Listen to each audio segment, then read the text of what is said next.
بسم اللہ الرحمن الرحیم۔ السلام علیکم مائی یوٹیوب فیملی۔ اقرار کے لمحے چھٹی قسط۔ رات کے 10 بجے تھے۔ اشمل اپنے بیڈ روم میں لیٹا ٹی وی دیکھ رہا تھا۔ فسینہ اپنے کمرے میں عشاء کی نماز پڑھ رہی تھی۔ اتنے میں کال بیل بجی۔ اشمل سوچتا ہوا باہر نکلا، اس وقت کون ہو سکتا ہے؟ اس نے دروازہ کھولا تو حیرت زدہ رہ گیا۔ باہر ظہیر ملک سر جھکائے کھڑے تھے۔ کچھ دیر تو وہ اپنی حیرت پر قابو پاتا رہا، پھر دروازہ کھلا چھوڑ کر اندر چلا آیا۔ ظہیر ملک بھی شرمندہ سے اندر چلے آئے۔ بیٹھیے پلیز۔ اشمل نے صوفے کی طرف اشارہ کیا۔ انداز میں عجب بیگانگی تھی۔ ظہیر ملک تڑپ اٹھے۔ اشمل، اپنے انکل کو معاف نہیں کرو گے؟ ظہیر ملک نے ہاتھ جوڑتے ہوئے کہا۔ اشمل ملک تڑپ کر آگے بڑھا۔ ظہیر ملک نے باہیں وا کر دیں اور وہ نہ جانے کب سے اس شفیق پناہ کے لیے ترس رہا تھا۔ ان کے گلے جا لگا۔ پھر دونوں ایک دوسرے کے گلے لگ کر خوب روئے۔ اشمل نے کچھ دیر بعد انہیں صوفے پر بٹھایا اور خود ان کے قدموں میں آن بیٹھا۔ اشمل، میرے بچے، اپنے انکل کو معاف کر دو۔ میری آنکھوں پر پردہ پڑ گیا تھا، اندھا ہو گیا تھا میں۔ ظہیر ملک پھر رو پڑے۔ نہیں انکل، مجھے آپ سے کوئی گلہ نہیں۔ آپ کی جگہ میں ہوتا تو میں بھی یہی کرتا جو آپ نے کیا۔ بس صرف اتنا بتا دیں کہ میری بے گناہی کا یقین ہو گیا آپ کو۔ اشمل ان کی اچانک آمد کا معمہ حل کرنا چاہتا تھا۔ فصیح کی دوست آئی تھی نیلم، فصیح کو شادی کا انویٹیشن دینے۔ تب اس نے ہی سارا واقعہ تمہاری آنٹی کو سنایا تھا کہ کس طرح اس کی دوست فائزہ نے اسے چیلنج کیا تھا اور بے وقوف فسینہ اس کی باتوں میں آ کر اتنی بڑی نادانی کر بیٹھی۔ بس بیٹا، تب سے تمہیں تلاش کر رہا ہوں، بڑی مشکل سے تمہارے فلیٹ کا پتہ کر پایا۔ ظہیر ملک نے ساری کتھا کہہ سنائی۔ فسینہ جو باتوں کی آواز سن کر کمرے سے نکل آئی تھی، کھلے دروازے سے نظر آتے ظہیر ملک پر نظر پڑی تو حیرت سے دنگ رہ گئی، پھر دوڑ کر ان کی طرف بڑھی۔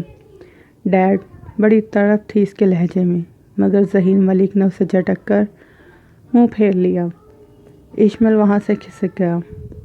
ڈیڈ پلیز، یوں منہ نہ موڑیں، مر جائے گی آپ کی فصیح۔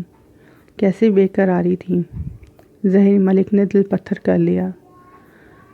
مر تو چکی ہو تم ہمارے لیے۔ جو بیٹیاں ماں باپ کا سر جھکا دیں، ان کا مر جانا ہی اچھا ہوتا ہے۔ وہ سخت لہجے میں بولے۔ ڈیڈ پلیز، معاف کر دیں، ایک بار، صرف ایک بار میری خطا بخش دیں، پلیز ڈیڈ۔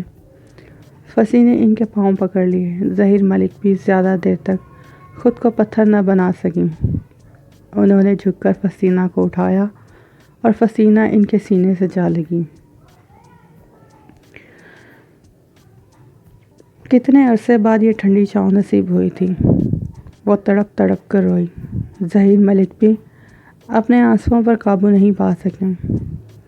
کافی دیر بعد انہوں نے اسے الگ کیا اور اپنے ساتھ صوفے پر بٹھا دیا۔ اتنی دیر میں اشمل ان کے لیے چائے بنا کر لے آیا۔ ظہیر ملک نے کپ تھام لیا۔ فسینہ سر جھکائے بیٹھی تھی۔ اس شخص سے نظریں چار کرنے کے قابل تو وہ رہی نہیں تھی۔ اشمل بیٹا، چلو میں تم لوگوں کو لینے آیا ہوں، ظہیر ملک نے آس بھرے انداز میں کہا تو اشمل چند ثانیے کو چپ رہ گیا۔ انکل پلیز، میں اس لائف اسٹائل کا عادی ہو گیا ہوں، آپ پلیز مائنڈ مت کریں، مگر میں یہاں خوش ہوں، آپ سے ملنے آتا رہوں گا۔ البتہ اگر آپ چاہیں تو فسینہ کو یہاں سے لے جا سکتے ہیں۔ اشمل کے انداز میں اس کی ذات کے لیے لاپرواہی ہنوز تھی۔ فسینہ کا دل ڈوب کر ابھرا۔ کیا واقعی وہ اپنی بات پر عمل کرے گا؟ اب جب کہ وہ بے گناہ ثابت ہو گیا تھا، وہ تو فسینہ کو چھوڑ دے گا۔ دوسری طرف فسینہ کو اس ستمگر سے ایک پل کی جدائی گوارا نہ تھی۔ اسے تو اس کے ستم بھی کرم کی طرح عزیز تھے۔ گویا تم نے ہمیں معاف نہیں کیا۔ ظہیر ملک مایوس ہو گئے۔ نہیں انکل، باخدا میرا مقصد آپ کی دل آزاری نہیں ہے، مگر یہ میری خوشی ہے، پلیز انکل، اس نے ملتجی انداز میں کہا۔ ٹھیک ہے بیٹا، جیسے تمہاری مرضی، مگر ملنے تو آتے رہو گے نا؟ انہوں نے پوچھا۔ جی بالکل انکل، ضرور آؤں گا۔ ٹھیک ہے پھر، مجھے اجازت۔ دونوں چلے آنا، تمہاری آنٹی بہت خوش ہوں گی۔ انہوں نے فصیح کے سر پر ہاتھ رکھا۔ اس نے اپنے آنسو بمشکل روکے۔ اشمل ملک دروازے تک انہیں چھوڑنے گیا۔ واپس آیا تو فسینہ اپنے کمرے میں جا چکی تھی۔ وہ بھی اپنے کمرے میں آ گیا۔ دل میں ڈھیروں طمانینت پھیل گئی تھی۔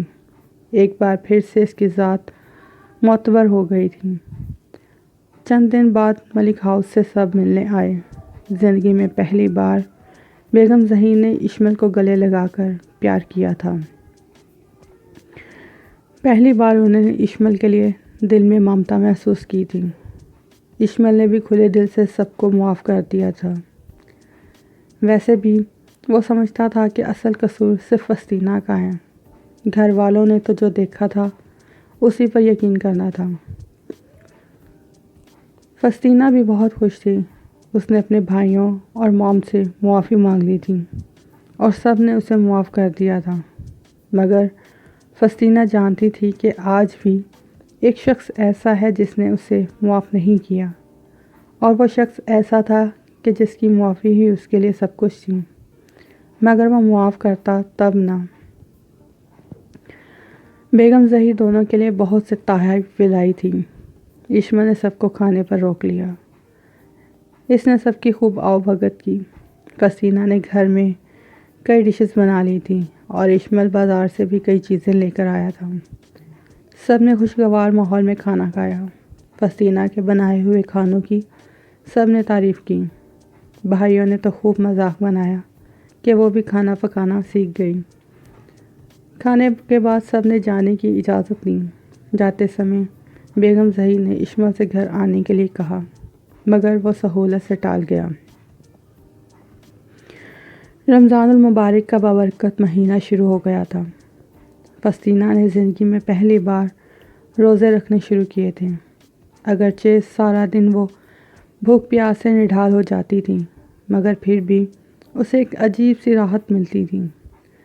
روزوں کی برکت تھی کہ آج کل اشمل بھی طنز و طعنے نہیں دیتا تھا، بلکہ آج کل کچھ چپ سا رہنے لگا تھا۔ فسینہ کا زیادہ وقت اب عبادت و تلاوت میں گزر جاتا۔ زندگی کو جیسے ایک مقصد مل گیا تھا۔ ہر نماز میں وہ یہ دعا ضرور مانگتی تھی کہ اے اللہ، اشمل کے دل میں اس کے لیے جگہ پیدا کر دیں، اس کے دل میں رحم ڈال دیں کہ وہ اس کی خطا کو معاف کر دیں۔ اے اللہ، اشمل کا دل میری طرف پھیر دے، جس طرح تو نے میرے دل میں اپنی محبت پیدا کی، جس طرح مجھے اندھیروں سے روشنی کی طرف گامزن کیا، جیسے میرے دل میں اپنی محبت پیدا کی، جیسے میری زندگی کو صحیح مقصد عطا کیا، جیسے میرے دل میں اشمل کی محبت پیدا کی، تو اے خالق دو جہاں اسی طرح اس کے دل میں میرے لیے نفرت ختم کر دے۔ اس کی نفرت مار ڈالے گی مجھے۔ میرے مالک، میرے گناہ معاف فرما اور مجھ پر اپنے کرم کی بارش کر۔ یہ اس کی مخصوص دعا تھی جو وہ ہر نماز کے بعد اپنے رب سے مانگتی، اور وہ سونا رب تو اتنا رحیم و کریم ہے کہ وہ تو اپنے نافرمان بندوں کی دعائیں بھی رد نہیں کرتا۔ پھر کیسے ممکن تھا کہ ایک بندہ اپنی غلطیوں سے تائب ہو کر اس سے رجوع کرتا اور وہ اپنے در سے اسے مایوس کر دیتا۔ اشمل لاؤنج میں بیٹھا اخبار پڑھ رہا تھا۔ فسطینہ سامنے کچن میں سحری تیار کر رہی تھی۔ اشمل بے خیالی میں اسے دیکھنے لگا۔ اشمل کو یہ فسطینہ اس بے باک فسطینہ سے بہت مختلف لگی۔ اس کے چہرے پر عجیب سا نور پھیلا ہوا تھا۔ وہ شاید ابھی نماز پڑھ کر آئی تھی۔ چہرہ دھلا دھلا اور نکھرا نکھرا لگ رہا تھا۔ اس چہرے پر اشمل کو یہ دلکشی آج سے پہلے نظر نہیں آئی تھی۔ اس گھریلو حلیے میں وہ اس ماڈرن فسینہ سے کہیں زیادہ حسین لگ رہی تھی۔ بالوں کو سادہ سی چوٹی کی شکل دے رکھی تھی، جن سے چند شریر لٹیں بار بار باہر نکل کر شرارت پر آمادہ تھیں، جسے فسینہ لاپرواہی سے کان کے پیچھے اڑیس دیتی۔ اشمل سحری میں قیمہ اور چپاتی کھاتا تھا۔ اس وقت بھی فسینہ شاید قیمہ بھون رہی تھی۔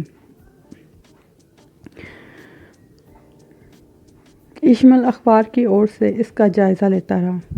نہ جانے کیوں آج وہ اسے اپنے دل کے بے حد قریب محسوس ہوئی۔ اچانک وہ بلا ارادہ اٹھا اور آہستہ آہستہ چلتا ہوا کچن کے دروازے پر آ رکا۔ فسینہ جو اپنے کام میں منہمک تھی، آہٹ پہ پیچھے مڑ کر دیکھا تو چونک اٹھی۔ کچھ چاہیے آپ کو؟ نارمل انداز میں پوچھا۔ ایک کپ چائے بنا دو، وہ کہہ کر پلٹ گیا۔ اب اپنے ہونے کا کچھ جواز تو دینا تھا۔ فسینہ نے جلدی سے دوسرے برنر پر چائے رکھی۔ چائے بنا کر اس نے کپ میں ڈالی اور ٹرے میں رکھ کر اس کے پاس لے آئی۔ اشمل صوفے کی بیک سے ٹیک لگائے آنکھیں موندے ہوئے تھا۔ فسینہ نے ہولے سے کھنکھار کر متوجہ کیا۔ چائے لے لیں۔ اس نے ذرا سی آنکھیں کھولیں تو اس نے جلدی سے کہا۔ اشمل سیدھا ہو گیا اور کپ اس کے ہاتھ سے تھام لیا۔ کپ لیتے سمے اس کی انگلیاں فسینہ کے ہاتھوں سے ٹکرائیں اور کپ اس کے ہاتھ سے گرتے گرتے بچا اور اشمل اس کی بوکھلاہٹ دبا گیا۔ اسے چائے دے کر وہ واپس کچن میں چلی گئی۔ قیمہ تیار ہو گیا تھا۔ اس نے برنر آف کیا اور قیمہ نیچے اتارا، پھر پرات میں آٹا نکال کر گوندنے لگی۔ سحری کو تو اتنا وقت نہیں ہوتا تھا کہ وہ آٹا گوندھ کر روٹیاں بناتی، سو وہ آٹا رات کو گوندھ کر فریج میں رکھ لیتی تھی۔ کام ختم کر کے اس نے چیزیں اپنی جگہوں پر رکھیں، کپڑے سے کاؤنٹر صاف کیا اور باہر نکل آئی۔ اشمل ہنوز وہیں بیٹھا تھا۔ فسینہ اپنے کمرے میں چلی گئی۔ اس کے جانے کے بعد وہ بھی بوجھل دل لیے اپنے کمرے کی طرف بڑھ گیا۔ جاری ہے۔ اگر آپ کو ہماری ویڈیو اچھی لگے تو ویڈیو کو لائک کریں، شیئر کریں، چینل کو سبسکرائب کریں اور گھنٹی کے بٹن کو دبائیں تاکہ ہماری ہر نئی آنے والی ویڈیو کا نوٹیفیکیشن سب سے پہلے آپ کو ملے۔ شکریہ۔